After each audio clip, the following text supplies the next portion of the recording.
An elven warrior trapped on modern-day Earth. Two friends with different destinies meet at a magical school. These are some of the stories we at Electric Lips Comics are working on. You can get your copies of both The Mana Chronicles and Tales of Mithril at elpmerch.com. Support independent creators. Explore the merch featuring exciting ELP Comics art with a wide range of designs. Electric Lips Comics. Imagination electrified.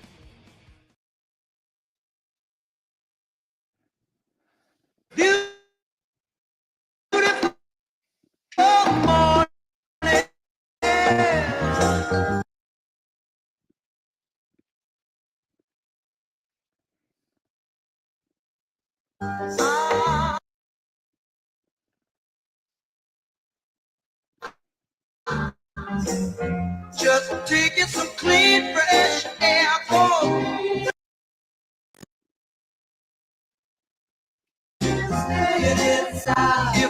You got the time.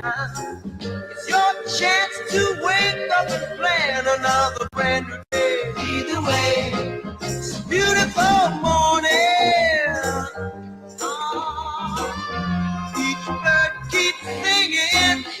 It's a beautiful morning.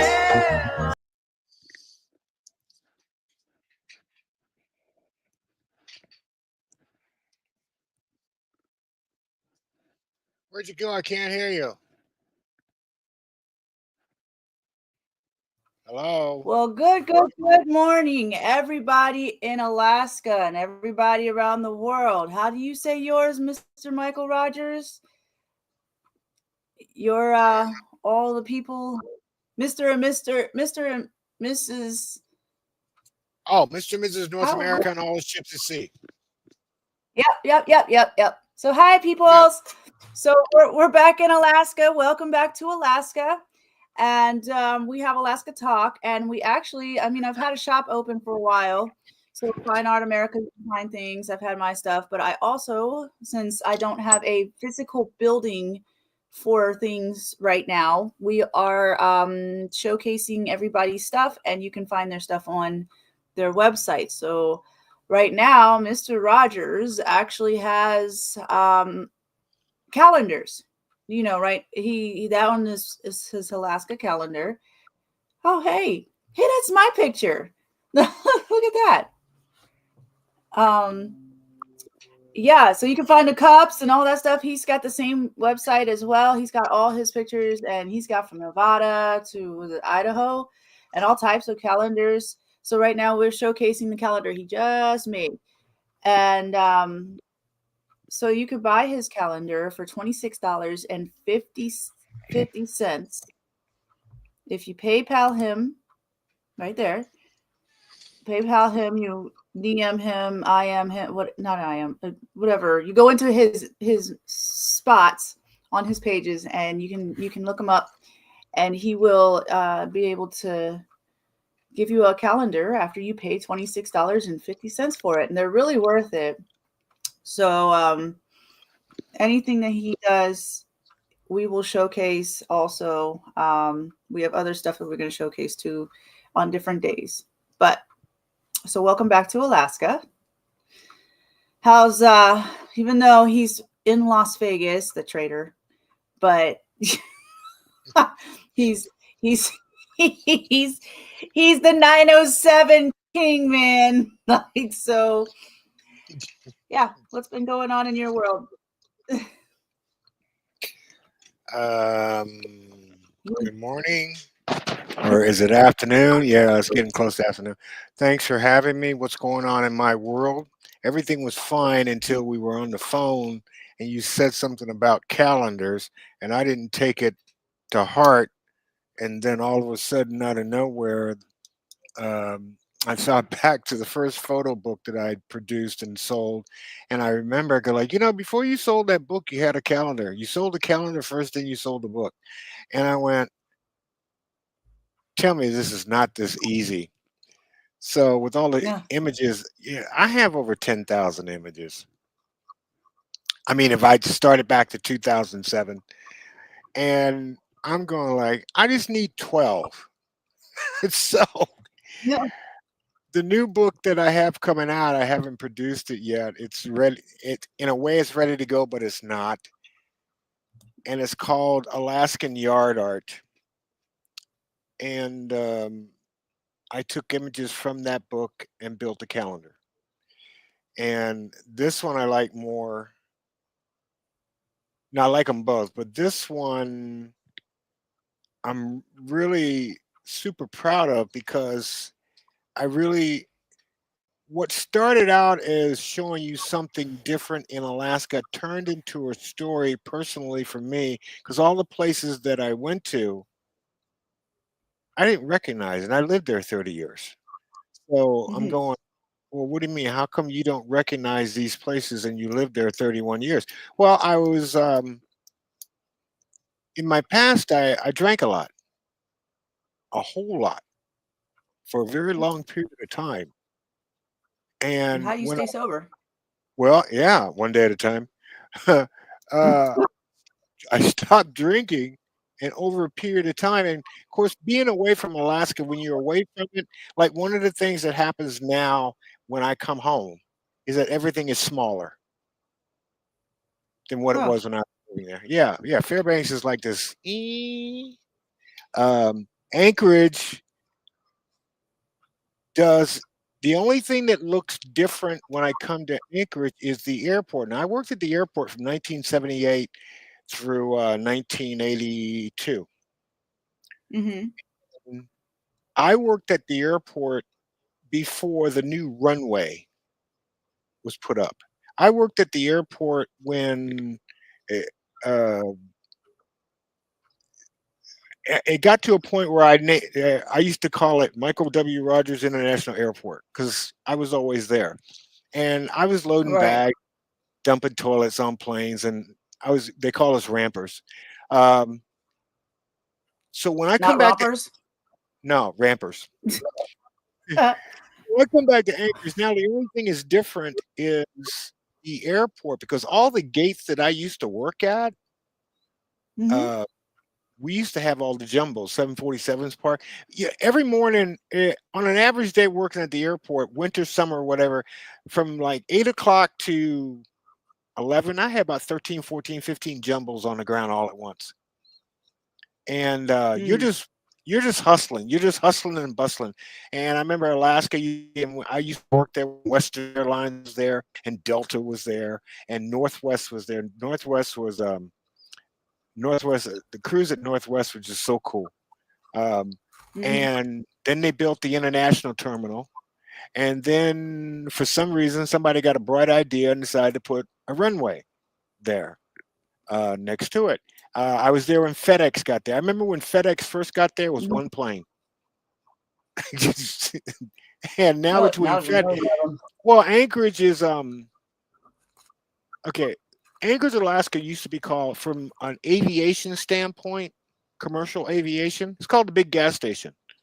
Okay, so everybody who's flying to Europe and Japan, and all the planes do is fly from Japan to Europe. They stop in Anchorage to gas up. Makes sense. If Redoubt Volcano blew, everybody diverted to Fairbanks, and that was my life. So now, when I come back to Anchorage now, um, everything is still the same, basically everything, but the feel is so different because I don't live there anymore. Yeah. Fairbanks when I go back feels like this little. It's just small, okay, and I'm going back with a new pair of eyes, a new set of glasses. Like the calendar that I produced from the book that's coming out, all the places that I took pictures of, I don't remember them. They don't look like it was when I was drinking and I was drunk all the time. Okay. The trip is from Anchorage to Valdez. Okay. Okay. All right. It's about a 7 hour drive. It could be longer. It's like uh Fairbanks to Anchorage. Depends on how you drive, how fast you want to go. Okay. Yeah. So the route going in that direction to Valdez for most people,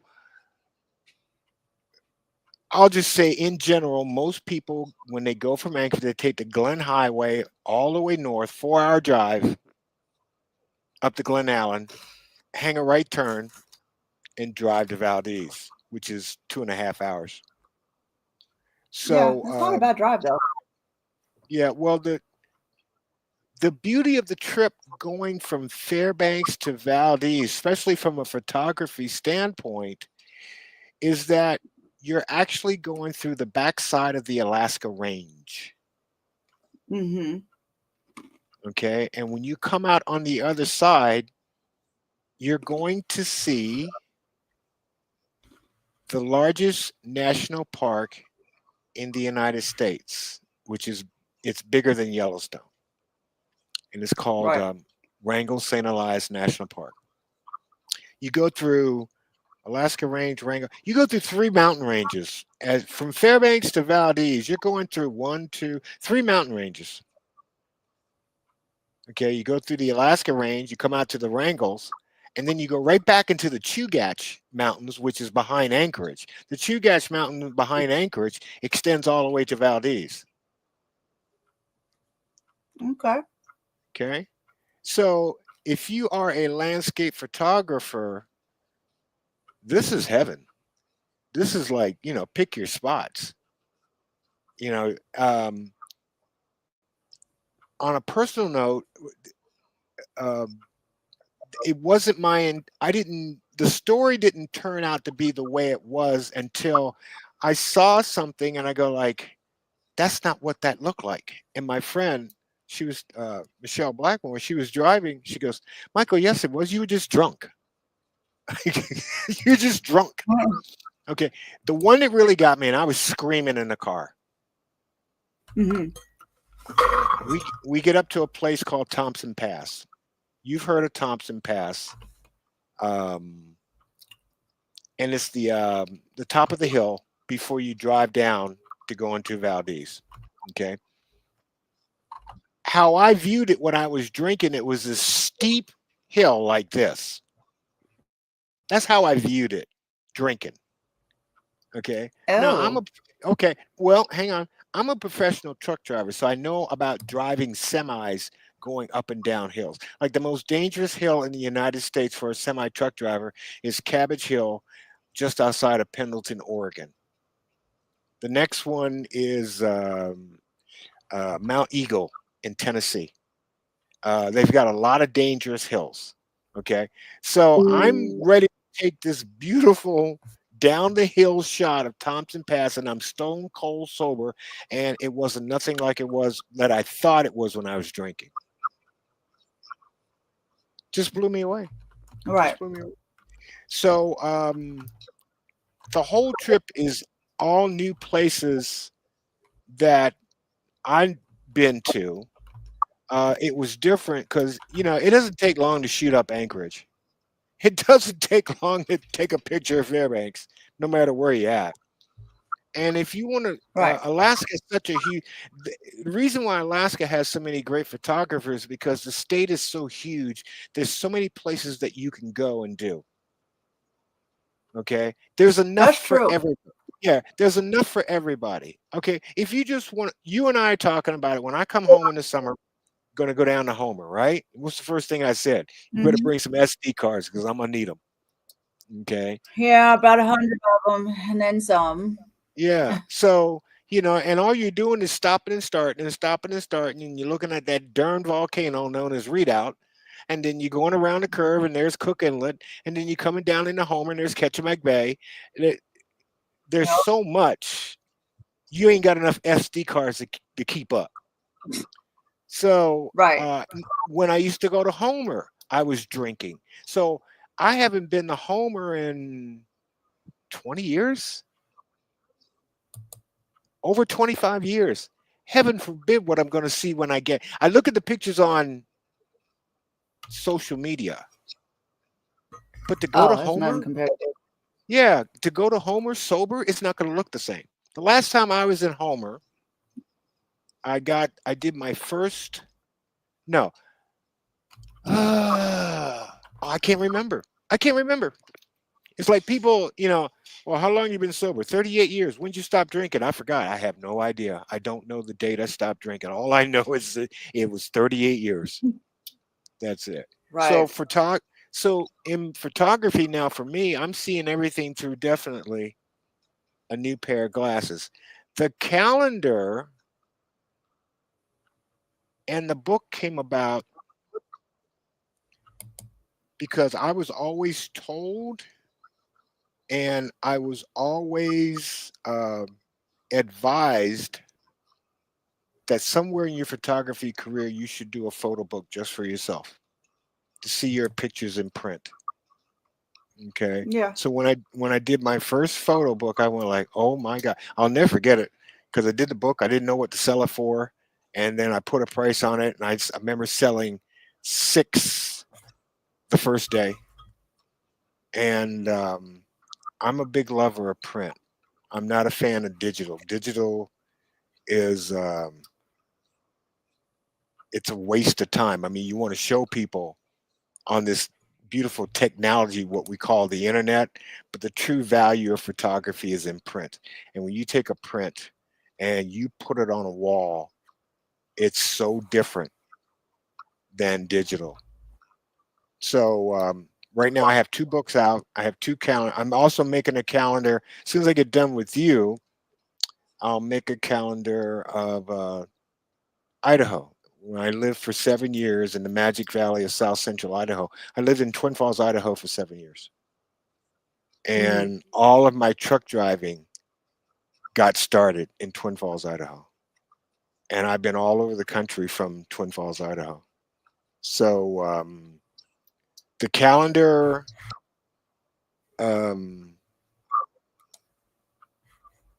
you can treat it as such. I'm putting my name out there. So it's like, I'm not trying to break the bank as far as money is concerned. But through the success, it's a great marketing tool for photographers, especially when you put them on Amazon. You as a photographer trying to put yourself out there, you have no idea how much you're missing or how many people really truly don't know you. And Yeah. things Absolutely. of Yeah. yeah, so things of this nature. If you're a photographer and you're starting, or not even start, I hate starting. I really do. Um, if you're a photographer and you're in a situation where you're trying to put yourself out there and you have no money to do the Facebook ads and the lead generation and all that stuff that confuses the I don't know what out of you. Um, Yeah. And then they change every 2 seconds, they all the change rules and everything. whatnots. And Right. kind of stupid, but You'd be it's worth surprised. it in a way. Yeah. It's worth it, but then It's again, def- too, if you don't know, you don't know, and of course, you got to make a mistake to figure out how to use it. So it's not about going a to work thousand out of yeah, it's not going to work out the way you want. And now you're going to get mad because you spent the money thinking you're going to be this, and it's not at all because you've screwed up somewhere along the line. You'd be surprised who you would find who's right. watching you on Amazon. The first book, I haven't the tried first Amazon yet. yeah, it's out there. Amazon is okay because I've never done it. I There's this thing in photography or in your journey, you're trying to do the things to get to where you want to go, and you're so Yeah. engulfed in the trying, the struggling part, Yeah. but you'll come to realize later on it's not the struggling part is the easy part. it's Right. when it's Yeah. when demand comes at you all at once and everybody's pulling at you. I want this, I want this, I want this, I want this. It's like, oh my God. Or as my retoucher used to say, contrary to popular belief, Michael, you really don't know how good you are. What are you going to do when you get 10 headshots in 1 week and everybody wants them? How are you going to get them to your customers? What are It's you a going lot to of do? work. Yeah, it's a lot of work, which is why we charge what we charge. Okay. So landscape photography is the same. Any form of photography, any form of you trying to take an idea and run with it, the struggling part, the lonely part, the no money part, the ghosting, all of that is the easy part. Right. It's all the easy part. When it turns around and it doesn't come pre-announced, one moment you'll wake up and all of a sudden everybody in the world wants a piece of you.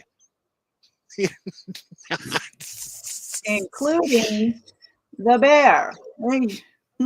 Oh, look at him. So Yeah. He's a that's duty. Alaska is so different, but then again too, I'm glad I'm seeing it with a new pair of eyes, and I get to see all these different things that were there, but I didn't see them.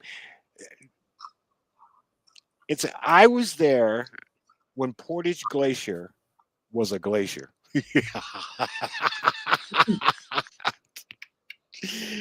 It was a big piece of ice, and there was no visitor center, no parking. You just pulled up to that sucker, and there she was. And when I drove to Portage, and I went like, oh look, I remember that. That's a good picture. I remember him. When I drove to Portage and I saw all of this stuff, and I'm going like, where's the glacier? It's gone. Really? Okay. No, the glacier used to be right there. It's not there anymore. It used to be huge. It was big. It was huge. Mm. So that's pretty much Yeah. how the calendar came up. The things what's interesting now is tourism in Alaska, and what are things to do, and what's the best way to go and the best way to see it. There are numerous ways. Um, Absolutely. I tell people take the Love Boat, and when you take the Love Boat and you end up in Seward, and you take the train from Seward to Anchorage, and make sure you get enough sleep, because if you want to go from Anchorage to Fairbanks, on top of one of the most beautiful trips that you're ever going to imagine, it's 12 hours long. You get to see so many different things from Anchorage to Denali to Fairbanks, and by the time you're done, you're going to go like, whoa.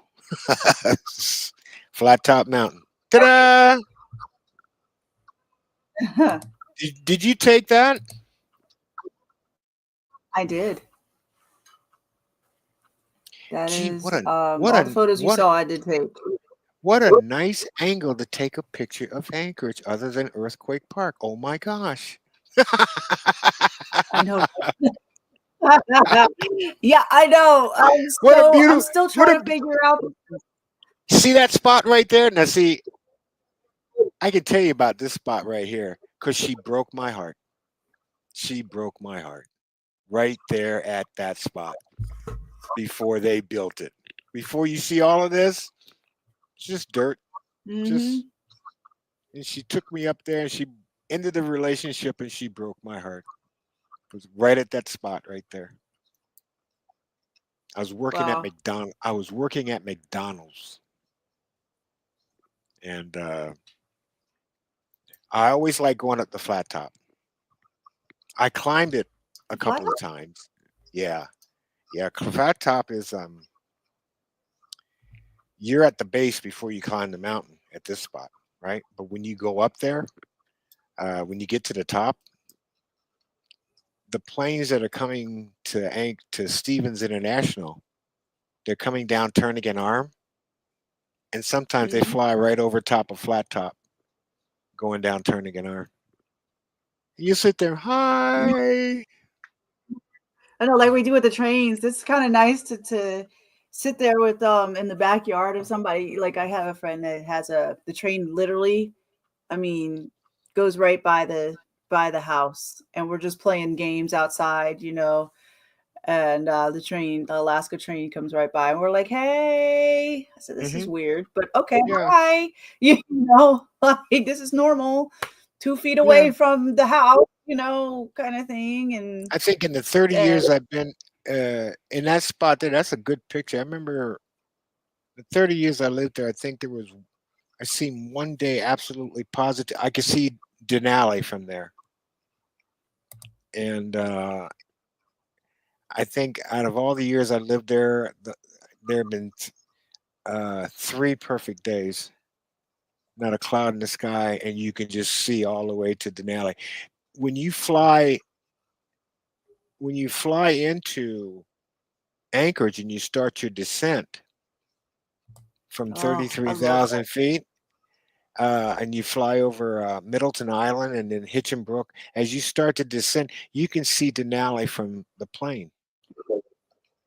Right. It's on the right side of the aircraft, and it's just pretty. I get excited. In fact, that's the first thing I look for when we start our descent, and if it's clear, and I always sit in the back of the plane, so I'll look out and I'll go like, "There she is, there she is." Mm-hmm.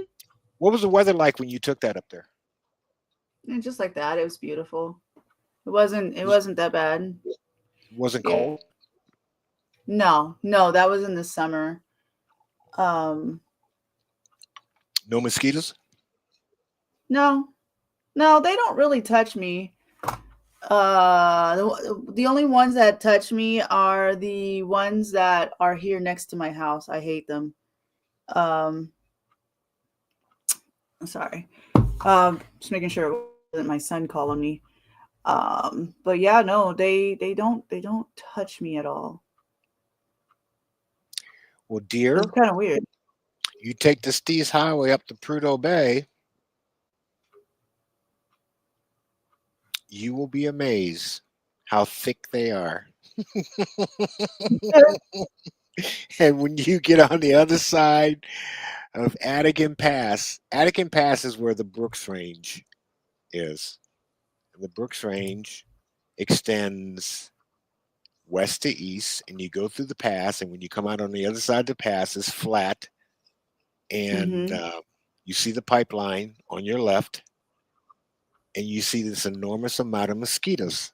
You won't see them as you're moving, is when you come to a stop, and they will kick your butt in more But ways you know than what? one. And I think they don't touch me because I wear like this lotion or coconut oil, and they really, don't I like always coconut oil. I smoke a cigar. I always tell people smoke. They hate cigar smoke, Yeah, and they this sure do. is Yeah, and this gentleman here is your uh, that's Rod. That's Rod Perry. He is the pioneer of Iditarod, and I got to meet him downtown last summer, which was kind of an honor, and definitely we'll be having him on the show. Actually, you might as well just be on the show here too. But yeah, no, I just going through these pictures and seeing what's out there. But yeah, Iditarod definitely a story starts there. in. Let's see. For the last I March. checked, you starts in March, and you already got 30 drivers. You got quite a few drivers signed up already. Yeah. Got a lot Yeah, of new but names. You got some new names yeah, too. they said it was going to be a rookie year, like more or less the a Well, lot of the this ought to be fun. yeah, that's what we all said. Like the mushers that I've been talking to over the year, they were training the people that were already helping them and whatnot. So the dogs are not rookies, but the people that are on the sled, they're rookies. So they're the dogs know what to do. But the people are we'll see who goes. And For the benefit of people wanting to know what we're talking about, the Iditarod Trail Sled Dog Race is a race from Anchorage to Nome. It's 1,049 miles. Started in 1973. I saw the first one. The drivers that I was familiar with back then versus now, um, I knew the late Susan Butcher, mm, Rick Swenson, Martin Boozer. I knew Jeff King, Ali Zirkle. Um, and this guy was in and it. Yep, and the Seavies, the Seavey Mm-hmm. family. Um, Mm-hmm. you had a driver from Montana, the first one outside of Alaska, um, who won the race. And I always follow the race, no matter where I'm at, who I'm with. But when Iditarod starts, I've been to a couple of the checkpoints. I've watched the end of the race in Nome. Um, but it's Alaska tradition. So now here we are in 2024, and we got all rookies. Are you telling me the majority of them are rookies now, Yeah. or is it going to be just a rookie race? No, the majority of them are rookies. They are being trained by the mushers.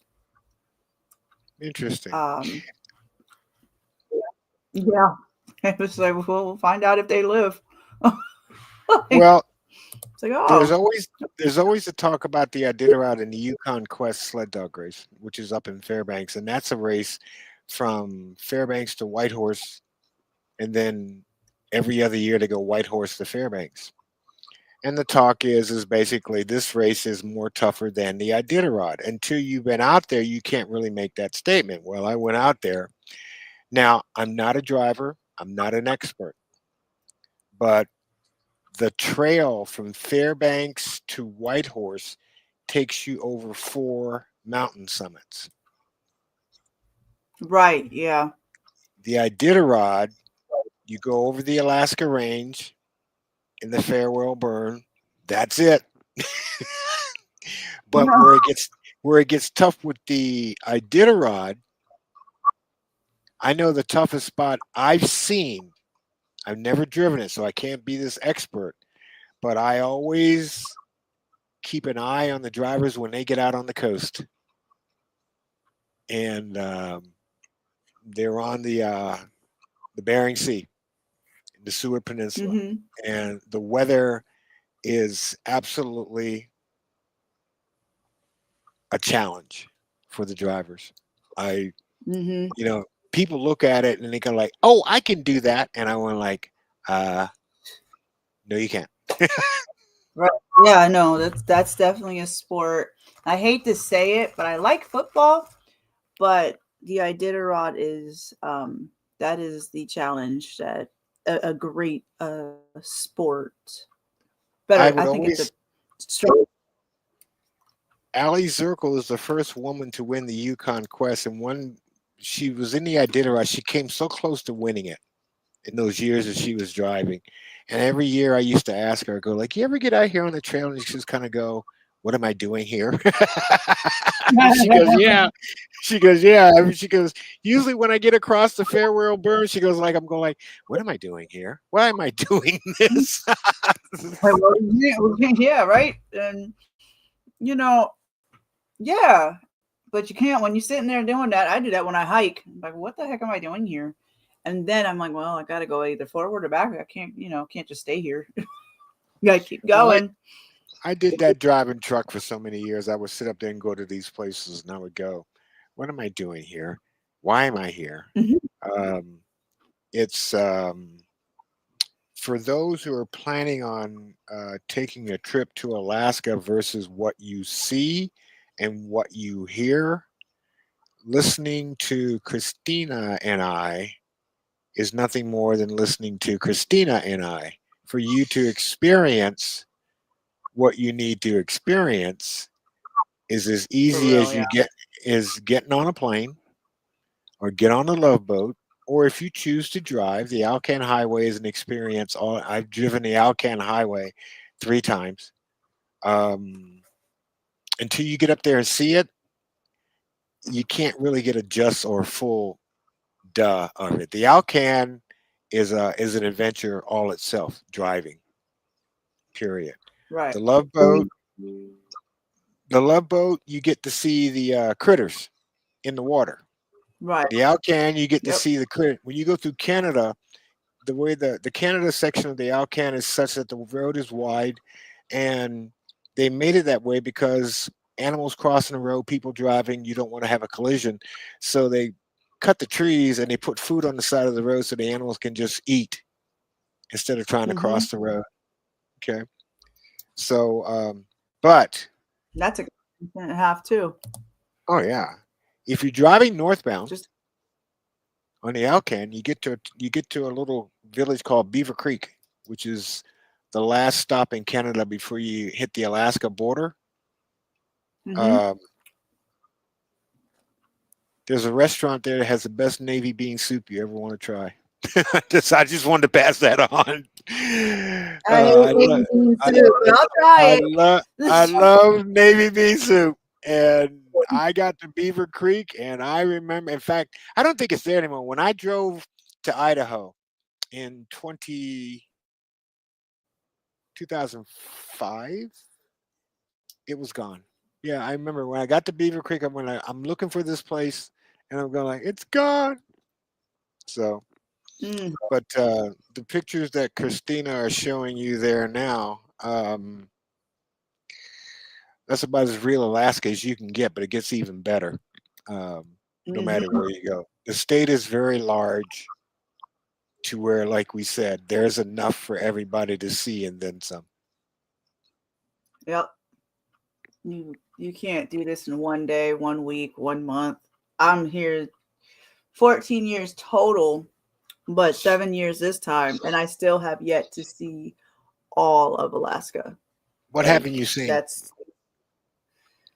oh God, I haven't had the pleasure of doing Haines and all that stuff, like everything that you have to take a plane to. I just pretty much been doing the main roads, the Glen Highway. I've done Fairbanks and I've done the North Pole. The one thing I really want to do and to really capture is Denali, like the Denali experience. Oh, you want to go down to Kintishna? Okay, so you want to take the road all the way down. It's 65 miles from one end to the other, Yeah, I and just been hearing that you have to have like a certain like you can go on a bus or whatever, but there's a certain way you have to do, doing the going into Denali and all that. I was like, well, I just want to drive in, take pictures of animals, and come back. You know what I mean? But you will not have a uh, problem doing that. In fact, you'll see a lot of. You think you were talking about Katmai and brown bears and grizzly bears. You're not going to see too many black yeah, bears. You ain't going to see too many black bears when you take the road in Denali National Park. Uh, the place where a lot of photographers go, a lot of people go to take pictures to get a picture of Denali, other than the Parks Highway, is at a place called Wonder Lake. mm-hmm. Everybody goes to Wonder Lake. Um, it's but the road itself from one end to the other, 65 miles. It's a pretty drive, and you're guaranteed to see a bunch of critters. Oh, good. Yeah, Because and because as my happy little self, will go outside the car and be like, "Hey, how you doing?" Click, click, click. yeah, Thank yeah, you. Much I click, appreciated. click and get back in. Yeah, click, click, click. Yep. The The quickie click child. the Denali in itself, once you go into the park, is an experience like no other, because the feeling that you get, especially heading down into the further you go in, is how big it is. Mm-hmm. And I always used to say when I moved to Alaska, I just need a place to go and stretch out my arms from the busyness of the urban areas and the cities and all that. Believe me, you got a lot of places to stretch your arms out when you go there. And then Right. you see that, and then you see this guy, and I,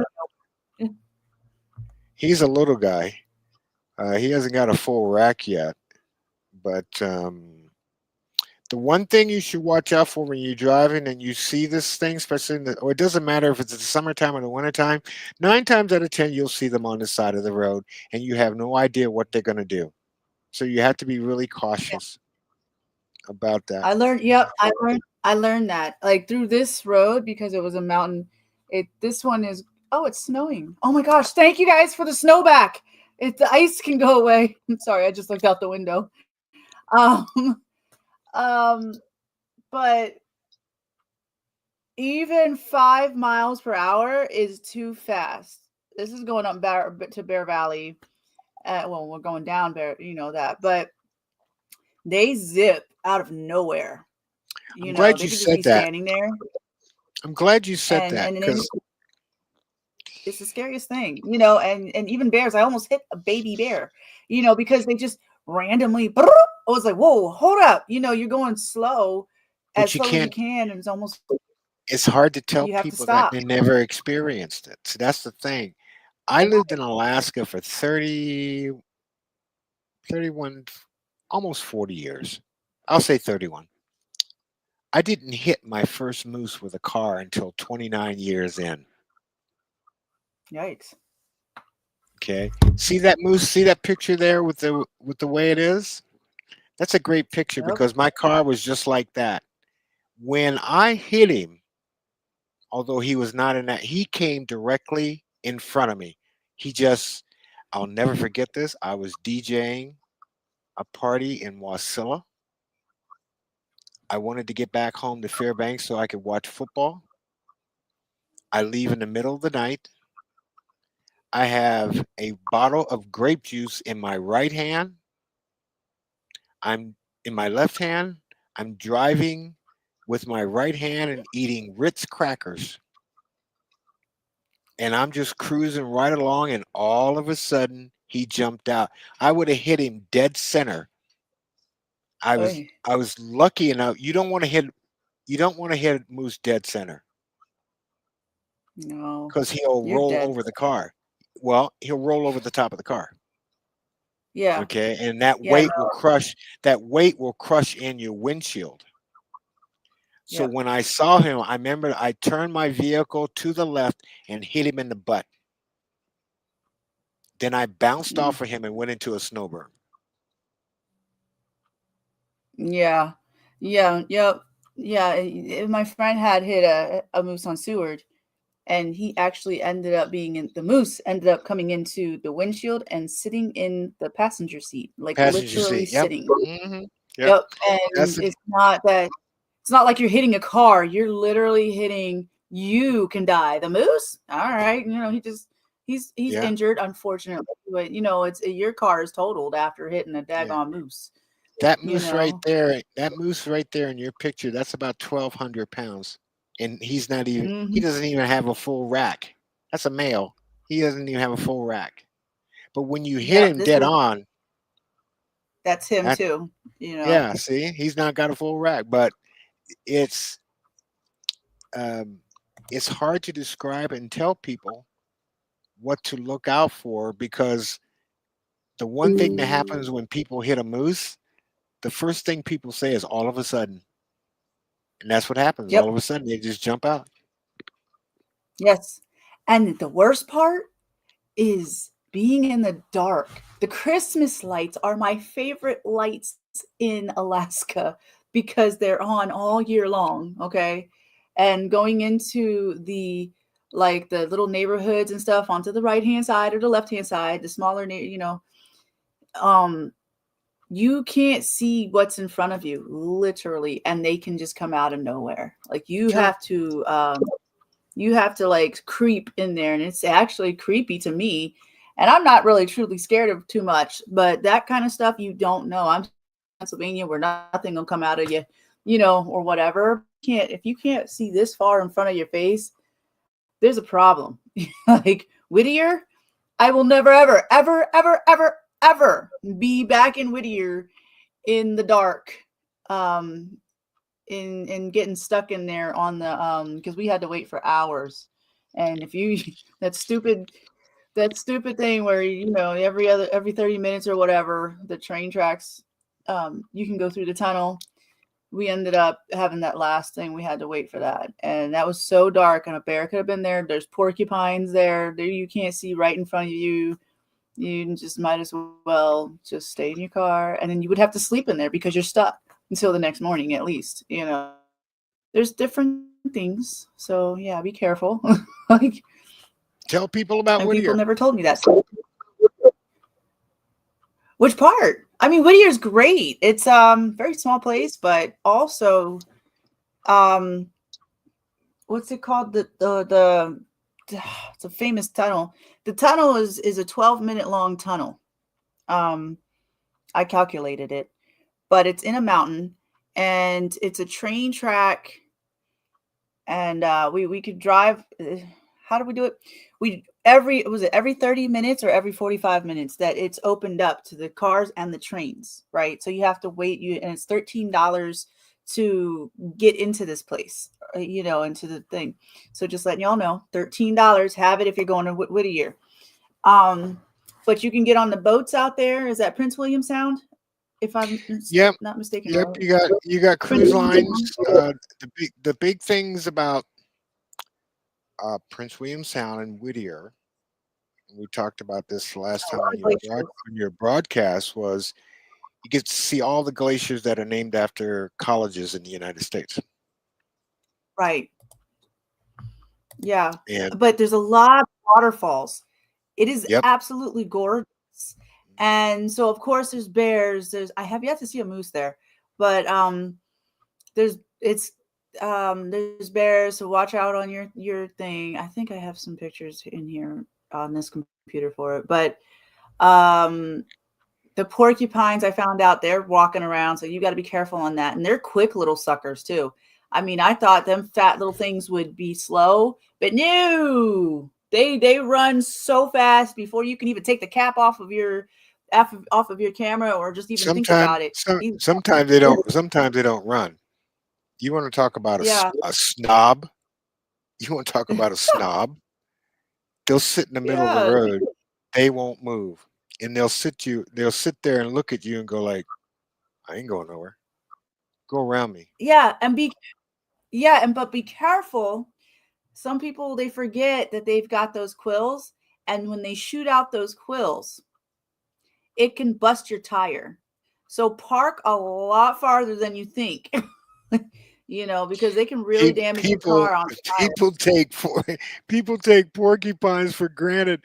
And I used to sit there driving back and forth. You see a lot of porcupines between Cantwell and Denali View on the Parks Highway. And they'll sit in the middle of the road. They hear you coming. They're not moving. Yep. They'll just sit right there. They'll move when they want to. I sat there and had a conversation like, would you move? And he looked at me and was like, no, just go around me. I go, okay, fine. Knucklehead. So, but they are fast. They can scoot.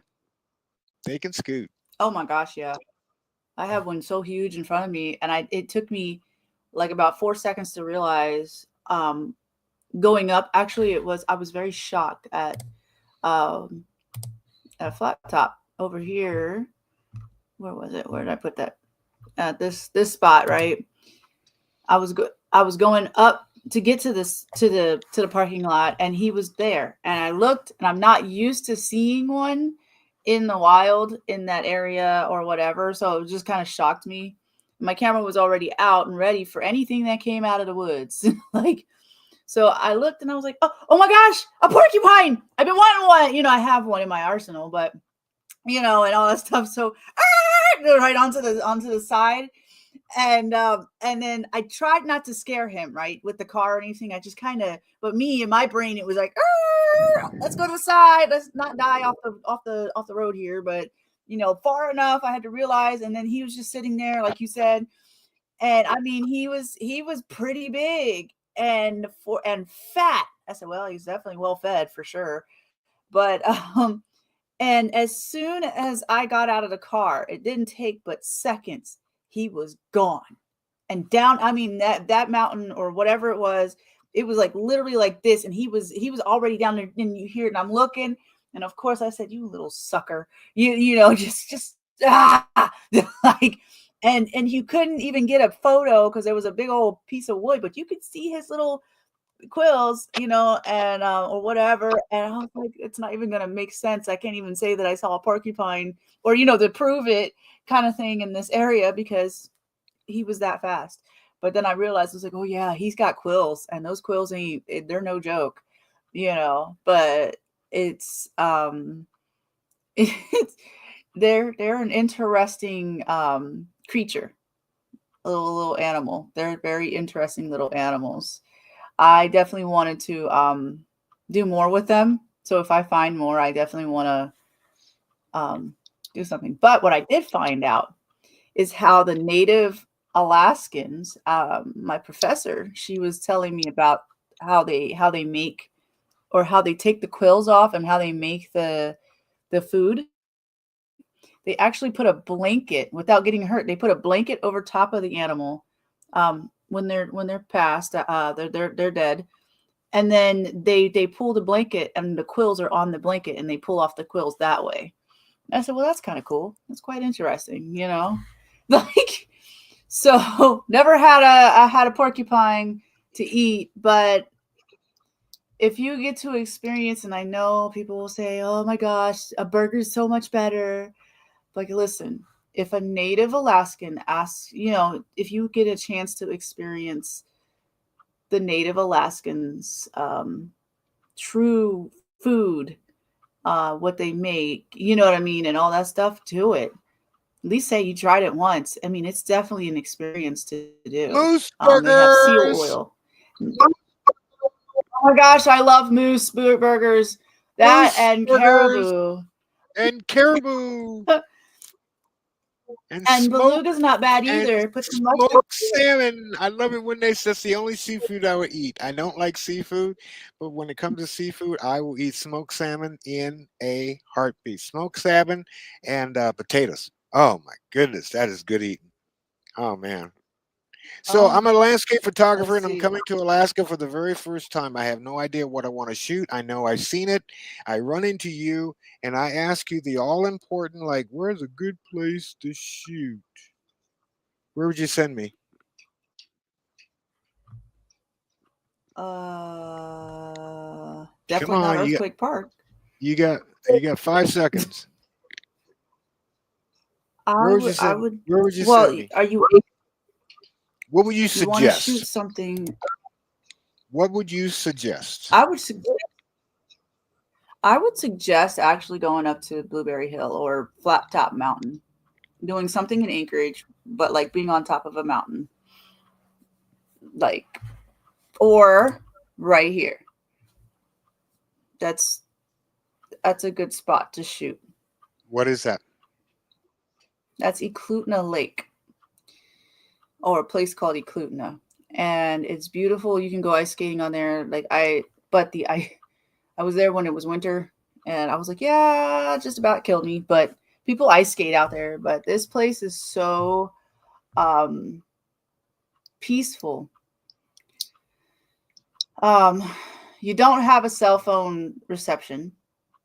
Like, you'll have it up until about after you take the exit, and about 8 minutes in, you'll lose cell phone once you get up after the exit, and then Now after that, it's is not this too far up.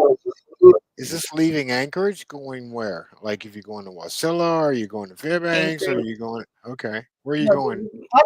either way, you go into Eklutna.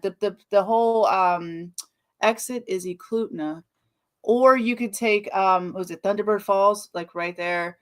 If you miss the Eklutna before, Thunderbird Falls exit is right before the Eklutna exit. So if you forget about it, you could hit Thunderbird Falls and take the left, and you'll pass the falls, and then you could take the right. But if you take the exit on Eklutna, coming from Glen Highway to the exit, you just go straight. You know, you just take the right and just keep going straight. And about 8 minutes in from where you tell all your peoples your phone's not going to be available because you're going to lose reception. Do it while you're on the highway, okay?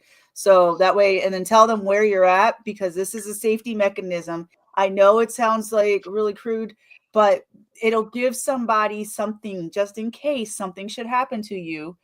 God forbid, you know, that your car breaks down, which has happened to me or whatever. They can at least look for you on that. Like, hey, I took the exit. Look for me somewhere around that area, right? Like, that's where they can go. You know what I mean? The quickest way, and you're not waiting for hours on end. But either way, you go up there, and as you're going up the mountain a little bit, and then there was a place called Rochelle's, and her ice cream was the best, the fireweed ice cream. But she had retired, and like, you had Rochelle's ice cream, stop there, and then right after that, it's Eklutna Lake right there. And you can camp there. There's moose out there. There's bears out there. You can kayak. They have, I think it was bicycles, but there's a renting place out there in the woods. but it's a great place. You see the little teepee in the back. Um, I've been trying to figure out how these things are these really native Alaskans that are doing this, because it really always looks like it's something that they would have done, right? If there's something, and it's always there. And I don't think it's normal people do it, or not normal people, um, but it looks like it was lived in. You know what I mean? But this place is so peaceful. If you want to get away from the world, it's not that far. It's about 45 minutes away from Anchorage. And you can sit there and just listen. You park and go right down the little hill. That's it. It's a couple minute walk. And you could take your little walks, go into the creek, make sure you have water boots. Because even in the rocks, there's a whole bunch of water too. And little mud pieces in the summer.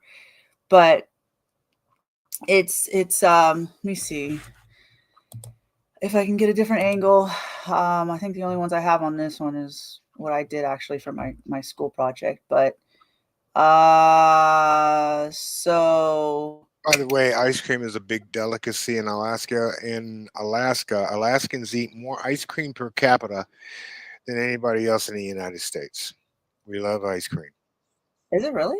Yes, we love ice cream. There's a clue now. Summer, winter. There you go.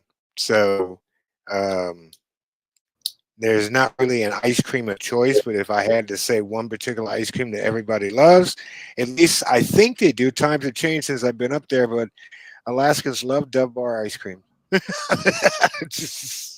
Yeah, that's true. Yeah, they And love Dove Kaladi Bar ice Brothers cream. Coffee. Kaladi Brothers coffee. When you get to, Kaladi Brothers Coffee. if I was going to go to, if there's something that I wanted to view in the interior, where would you suggest that I go? And there's What one do you mean place interior or there's one what? Fairbanks. Are you familiar Oh, in with Fairbanks? Fairbanks? Wow. Yeah. I went there. I slept there for 2 days. That's pretty much it. Like, to me, it felt like Lubbock, Texas, like the small city. Um, I haven't truly I used to explored drive truck in Fairbanks. Lubbock, Texas. I used to drive Yeah, truck in it's a Lubbock. I would take a shortcut to really, avoid the scales. Yeah, I used to go through Lubbock. yeah, I did. I used yeah. to. I'm a That's it. big fan of West Texas. I would take them routes. I would go through Lubbock, Midland, Odessa, and you. Um, the reason why I ask you is that uh, a lot of Alaska's history um, takes place in the interior, and um, the number one tourist attraction in the interior, Fairbanks, is Santa Claus House in North Pole. Yeah, Has been for about the last 30 years. Uh, and they have a YouTube. oh yeah. Uh, my house was right down the They street literally. from. I like how. Uh, I started. I have 10 kids. I remember when we first got there. I brought the family up in '83, and we had two and one on the way. And then, as time grew on, Santa had to take care of all 10. And that's an interesting thing. But Santa Claus House is where you send your letters to Santa. It's the most unique place to see in the interior. And And my they have house was, reindeer, real reindeer. yeah, yeah. The reindeer, you want to talk, you think porcupines or something? You ain't seen nothing till you fool around with a reindeer. Yeah, I love reindeer. They're like And great. And we what's used to, great I about worked for, them too is they do. I worked for a TV station in Anchorage who always went up to North Pole and did a live broadcast around Christmas time at Santa Claus House in North Pole. Hmm. One of the reporters decided to take her excursion with the reindeer a little bit too far, and it wasn't fun. and she made him mad, and we were trying to tell her like, back up, back up, back up. This is not a teddy bear. Okay, this is a Right. live wild animal, and but I've known the owner for Santa Claus House for a lot of years, and when people come talk to me about Alaska and they go up into the interior, the first thing they always say is, "What's Santa Claus House like in North Pole, Alaska?" I said, "It's pretty neat. It's pretty neat. Right. It's pretty neat." Yeah. The reindeer. The, People who drive the something I Outcast, learned was that.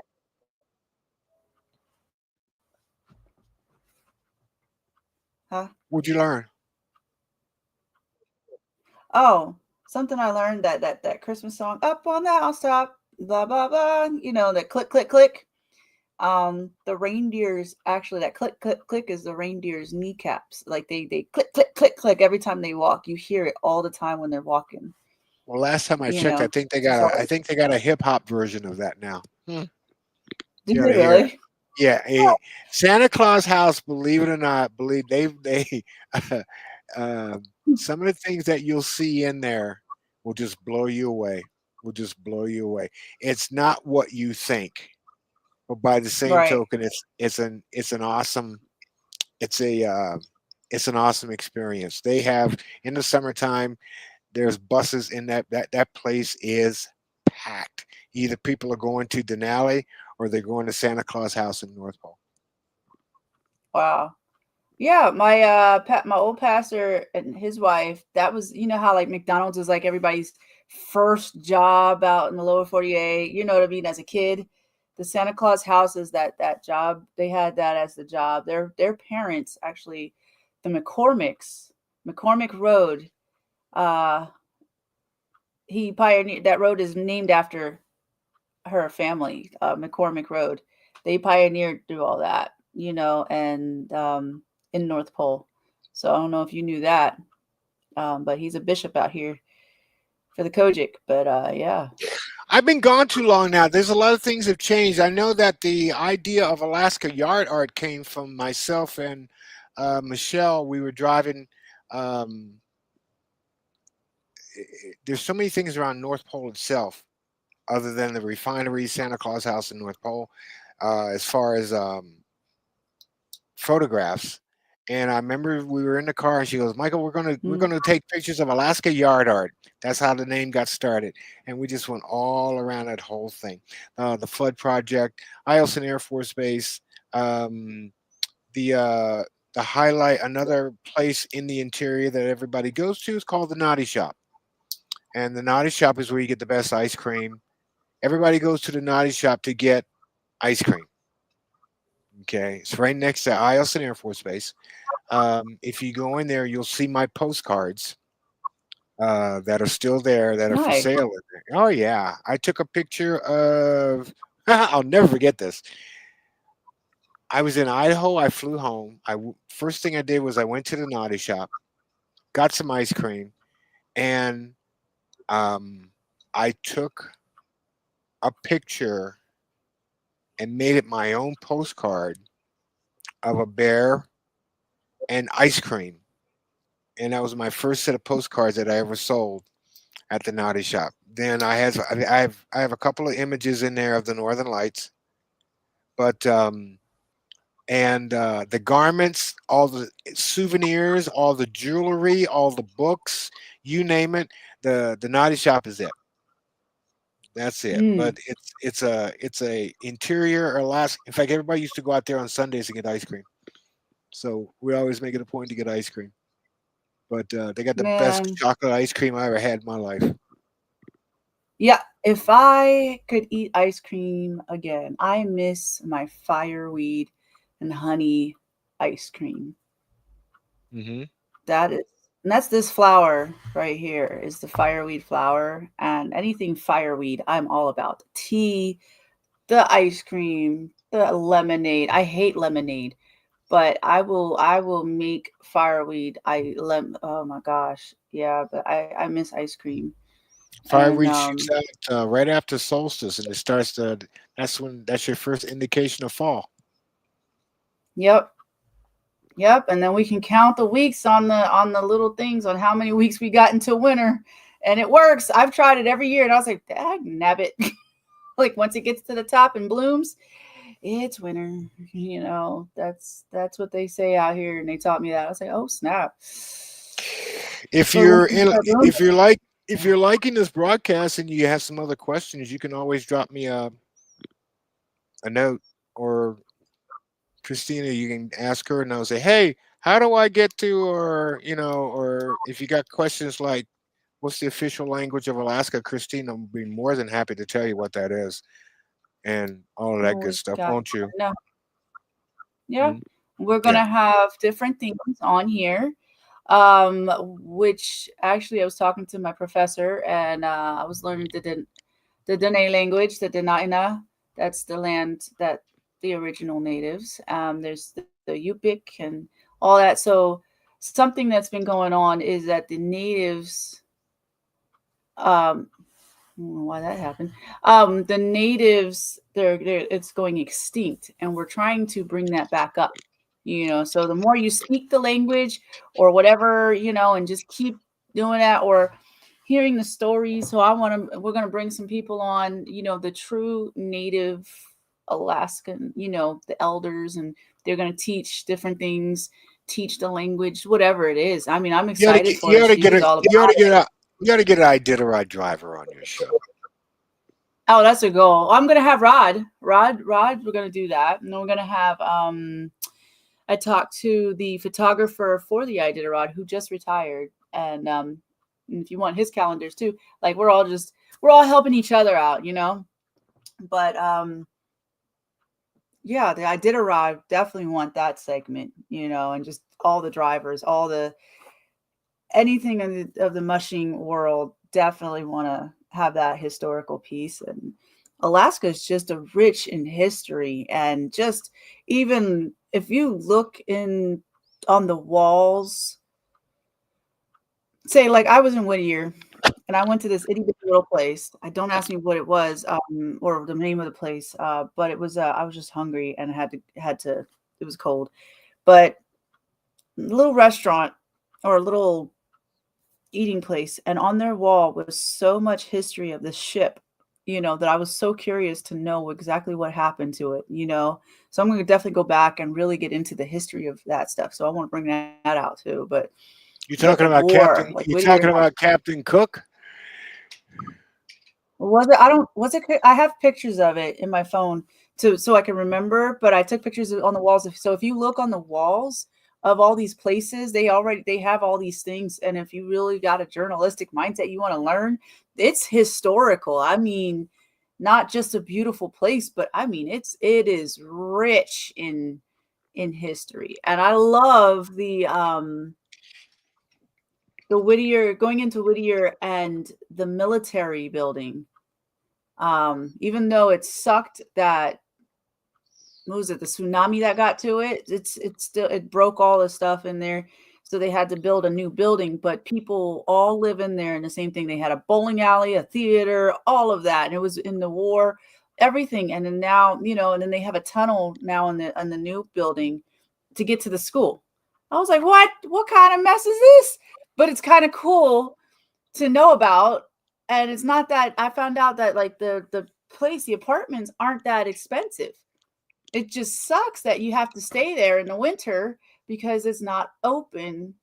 Like you got to really, you know, you're not living in town. You got to make sure that you have everything you need and set up and good to go. Like I found this stuff out. I was like, wow, okay, that's a place I will not live, but I will visit.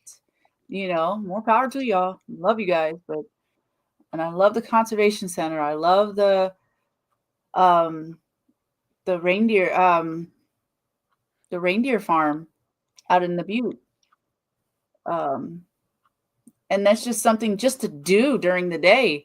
You know what I mean? Just stuff like that. I was not used to in Pennsylvania where you could just go out. And that's how I don't drink anymore, is because I have something else to do. And that's, you know what I mean? Like it's something positive. It's only a couple bucks, you know, it's the same amount of money I would have paid on a drink. I was like, yep, let me just go see some animals real quick. I'll just go down the highway. It's a 45-minute drive from my house on the Glen Highway to get to the reindeer farm or whatever. And I'll just go visit, have that little hour tour, feed the animals, say hi, take a picture. We're good. I got my happy self. They added reptiles inside of there.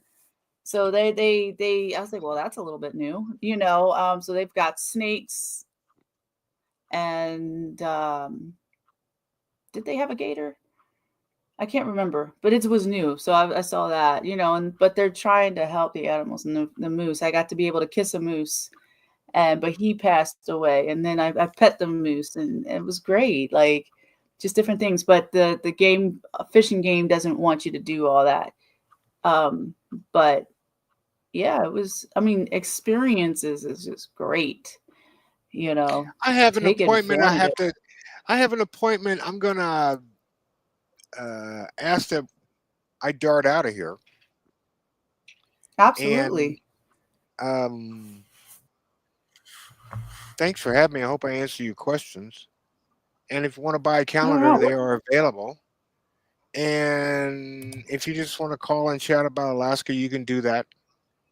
And I plan on being home. I have to pick the date, but it's going to be either June or July. Excuse me, May or June. And I'm going to take this young woman on major marine tours, and we're going to go look for black and white dolphins. And then with a rope tied around my waist. Then we're going to Homer if we ever make it there between the time we leave and but we have to deal with bald eagles down there in the Homer spit. And trust me, I have so many new pictures of this trip from this summer that I'll make a new calendar. So, but I have an appointment. All right. Well, we'll definitely see you. We'll definitely see you soon. We thank you. Thank you for the Alaska tour.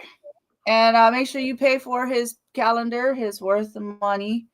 He also has different states. So if you're not just into Alaska, we just showcase Alaska because this is actually, Alaska. But he's definitely got different states that he can deal with. Oh, if you want to see pictures, if you want to see the pictures of the best kept secret in the United States, I have to take you to the gem state known as the great state of Idaho.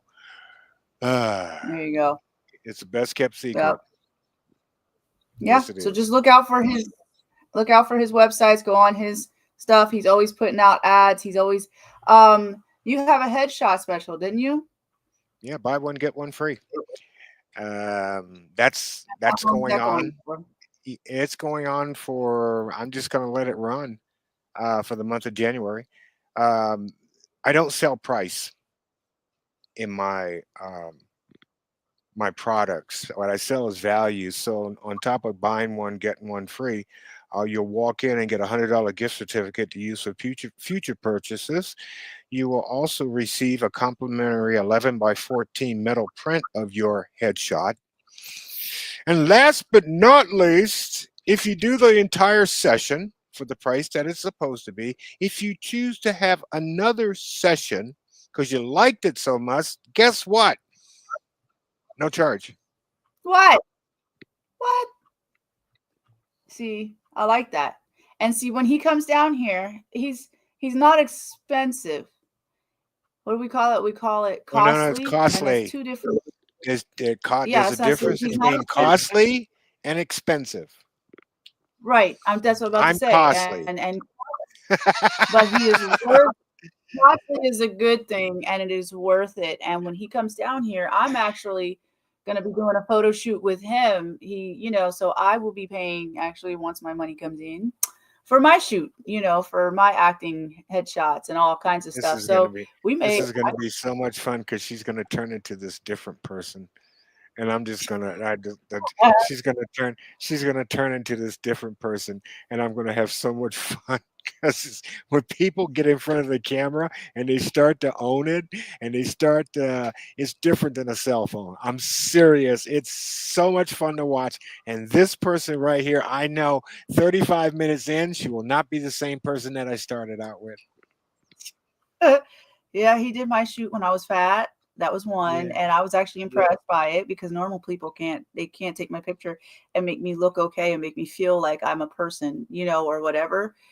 But Michael W. Rogers actually does, and I am a photographer. If I have to teach you as a photographer how to do something while I'm in the shoot, I have a problem. I mean, I don't mind, doing all that, but it's just it doesn't make me feel comfortable. So he makes people feel comfortable, and it's not something, it's an experience with him, and just to have fun doing it.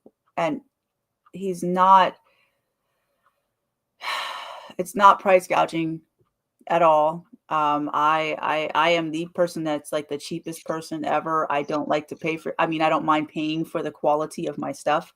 I believe in paying for the work and the person's work and everything. So I would pay. Michael Rogers is my photographer. So yeah, so he's definitely worth the money. So I say, with that being said, look him up, Michael W. Rogers Photography on Facebook, and then he'll have all the other websites on his Facebook. But look that up. He does have a group, a photo group, a Michael W. Yeah, we got Rogers. one new. I just picked up one new member. I just looked at it. I was like, "Oh, we got a new member. Thank you for letting me join your group." I said, "Oh, okay." Oh, that's what's up. Yeah, so join the group. And Michael is Yeah, the Mike. group. What is it? Michael W. Michael W. Rogers, the group. The group is a Facebook group where people. You don't have to be a photographer, but if you love taking pictures and you love Mhm. posting them and telling the story behind the picture, that's what this. You're just sharing your stuff. There's Your there's kids, people in your this love. world who have no idea, who have no notion of being Joe Hot Shit photographer, Joe this, Joe that. They don't have any. What they want to do is take a picture and post and go like, "Hey, this is the picture that I took of this porcupine who didn't want to get out of the road, and I got too close." A cell phone photo. You As can long, post a yeah. cell phone photo if you want. I have no issues. Um, there's no gatekeepers. There's nobody criticizing. There's no advertising. You're just posting your work. That's all Right. there is. I got this from a guy on Instagram who got so sick and tired of photographers trying to get him to do his work so he can make six figures. So he did a video that says, "I don't care about your six figures. I don't want to make six figures. I just want to take pictures and I want to post them and share the story about them." That's where it came Right. from. So the group that I have is the same thing. Okay. So I post pictures. I have a story behind every picture. I got it from Christina here because we did a broadcast where I was telling the story behind every image. All right. And Stories people are behind that. starting, yeah, and there are people now who are starting to post images of that. The only thing Mm. that when you post a picture, I have to approve it. So that's the only thing. But it's a good place to just, if you love photography, no matter how you take it and what you do with it, and you want a place to post it, fine, go right ahead. That's what the group is for. That's it. Yeah. I might. Yeah. Yeah. I mean, I've been posting. A couple people have been posting. It just needs to feel comfortable to be able to post. Do it. I mean, it's worth it. He's not a meanie like everybody else. All these admins. I won't do the sex. I won't do the I just sexy can't stand picture those. thing. But yeah. That's the only. I won't approve the sexy picture thing. That's the line that I draw. Because the minute I do, it's going to go sideways, and I'm not doing Completely. that. Yep. Okay. And there's more things in the world to take a picture of. I mean, sexy things are what sexy things are. But there are people who have a love of photography just for the simple fact of grabbing their camera, taking a picture. Oh, take a look at this. This is where I was at. Yeah. Okay. This is how we got to where we were. Duh. Um, no gatekeeping, no criticism, no nothing. Right. That's it. Just pure support, a club, Yeah, because you love taking pictures. happy. When it comes down to the very end of all of this, we love taking pictures. Yeah, That's what this is all about. We love taking pictures. We love capturing those moments. That's what this is all about. right. Nothing more, nothing less. I had to say bye. Absolutely. I Yeah, have we're to going to say say bye to bye. people. Bye-bye until tomorrow, maybe. But we guys just like, subscribe, share, all of that. We're here and we're gonna keep doing more things. Are just keeping going on. So the store is open. So different people will have different things. We're supporting each other. Even though I'm a photographer, I have my stuff too. Fine Art America. You can look us all up. Actually, but he has his stuff. We're going, go support each other. That is one thing, a beautiful thing Alaska has, is the support of the local owners and all that stuff. It's awesome. So with that being said, we love you. We will see you here in Alaska, and definitely look us up. And bye-bye for